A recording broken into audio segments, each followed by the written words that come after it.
Bienvenidos a su programa municipal de salud Trujillo se cuida. El día de hoy hablaremos acerca de la viruela del mono frente a la llegada de esta enfermedad a nuestro país. Además, ¿sabes por qué tu hijo se cae constantemente? Hoy conoceremos por qué. Y finalmente, sabremos por qué tu hijo no te habla acerca de lo que le pasa en el colegio. Hay que poner mucha atención. Esto y más en Trujillo se cuida.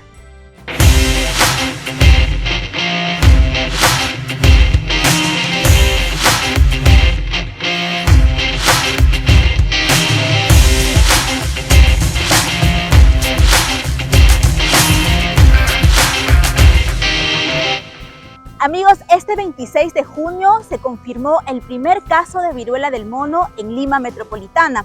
Es por ello que hoy vamos a recordar las recomendaciones de la enfermera María Espinosa acerca de la prevención del contagio de este virus. Veamos. La viruela símica o viruela del mono es una enfermedad causada por un virus y transmitida de un animal hacia una persona.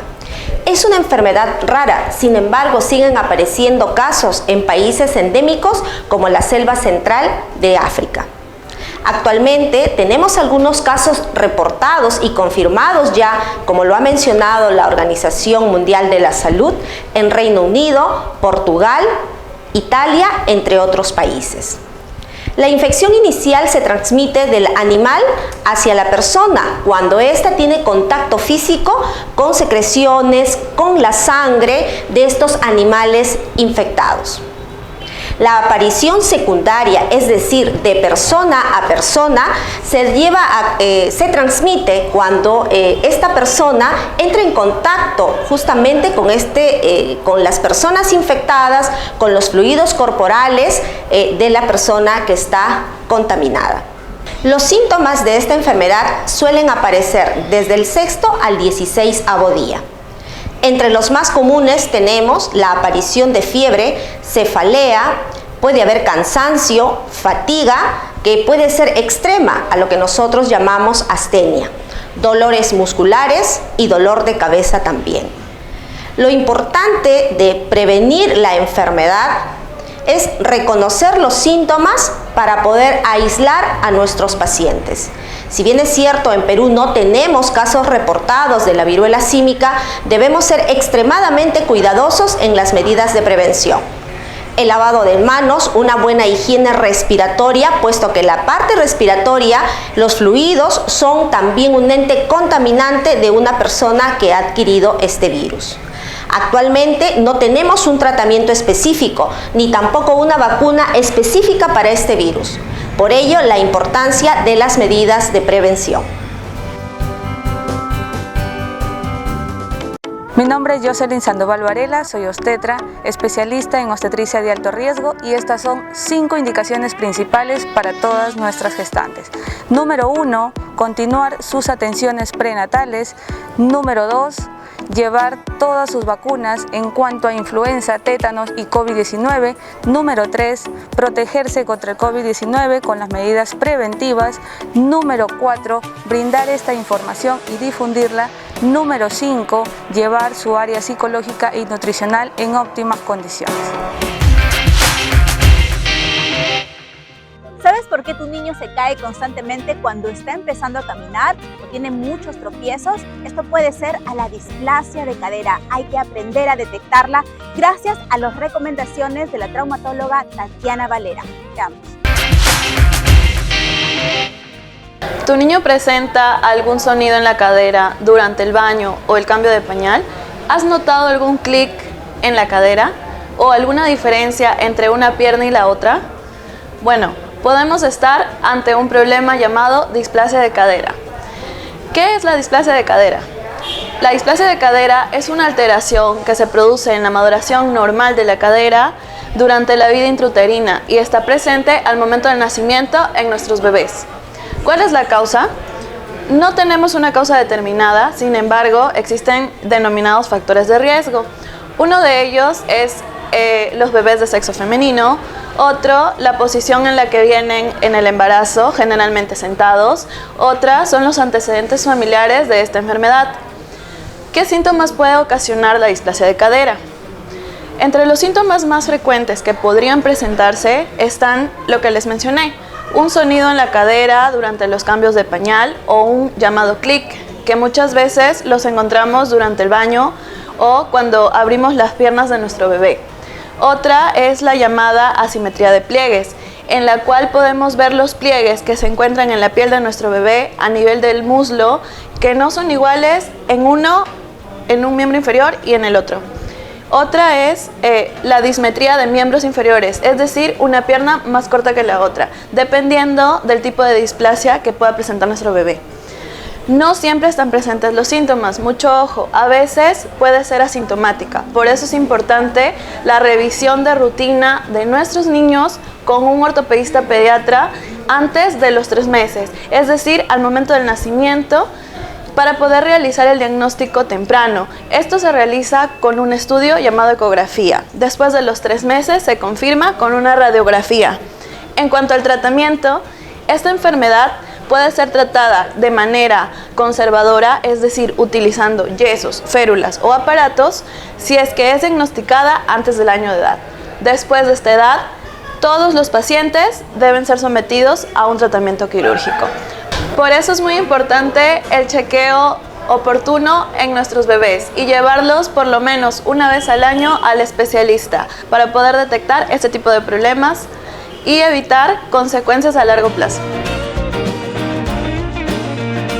El COVID-19 sigue entre nosotros. No bajes la guardia. Recuerda usar la mascarilla correctamente. Usar el protector facial si viajas en transporte público. Lavarte las manos con agua y jabón frecuentemente. Y mantener el distanciamiento físico-social.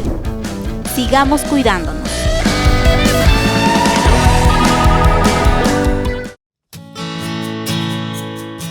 ¿Has identificado que tu niño llega del colegio y no te habla de nada que tenga que ver con sus amigos o de sus estudios? O tal vez en algún momento ha llegado con la ropa rasgada a casa. Hay que poner bastante atención y conversar muchísimo con nuestros niños. Estas son algunas de las recomendaciones de la psicóloga Luisa Feria. Una pregunta que siempre me hacen es cómo detectar si mi hijo o mi hija está pasando por una situación de bullying en el colegio. Hoy día te voy a pedir que tomes nota a cada una de las recomendaciones. En primer lugar, tienes que verificar cómo llega del colegio. La ropa la trae rasgada, tiene alguna situación como que te da la impresión que se arrancaron los botones, o simplemente tu hijo llega mudo, deja sus cosas y se encierra. Esas son alarmas importantes. ¿Por qué? Porque lo que estamos viendo en los colegios es que los niños son violentados físicamente. ¿Qué implica? Un grupo de compañeros o uno empieza a hostigarlo, a perseguirlo, y en la manera de defenderse regularmente el rasgado de la ropa termina siendo un indicador. Lo segundo que tienes que verificar es si tu hijo o hija, cuando habla de lo que pasa en el colegio, termina siendo fluido o corta lo que te cuenta. ¿Por qué es tan importante eso? Porque significa que algo está guardando. A veces los papás, las mamás que estamos a la hora que regresan del colegio podemos percatarnos. Pero ¿qué pasa si tú no estás en la casa? La persona que recibe a tu hijo cuando llega del colegio tiene que hacer las preguntas adecuadas. ¿Cómo te fue?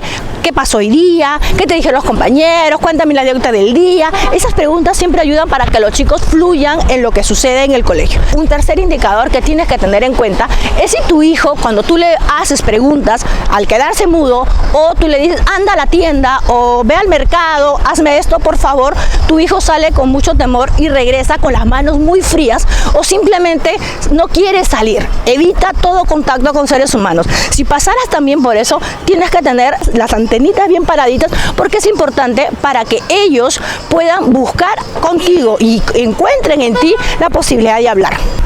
¿Cómo prevenimos el bullying? Es una pregunta que también me hacen, sobre todo en los colegios. Es importante que tengas en cuenta que la comunicación tiene que darse de manera abierta, clara y en un entorno de cariño, ternura a la hora de comunicarlo. Como mamá, a veces quieres agarrar a tu hijo y estrangularlo porque no te hace caso.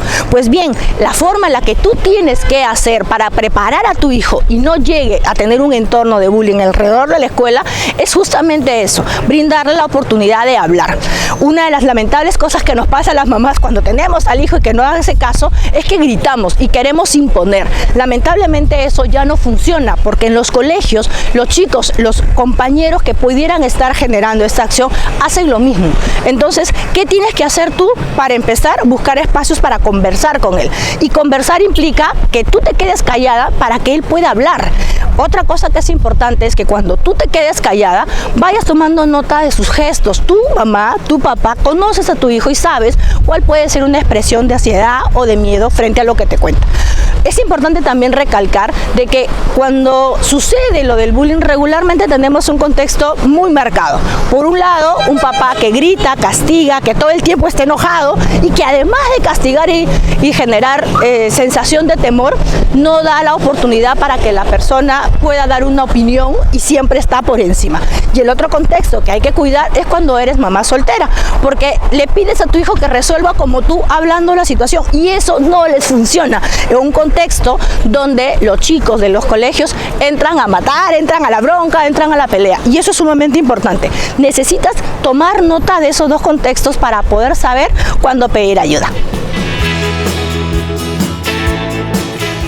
Amigos, muchas gracias por sintonizar Trujillo se cuida. Volveremos el siguiente martes para seguir hablando acerca de más temas de salud.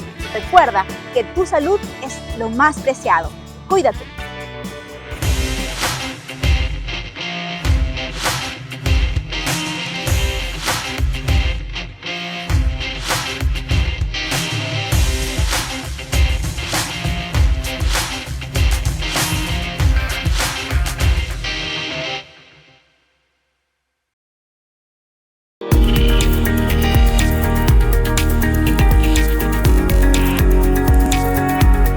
MPT Digital, tu canal municipal.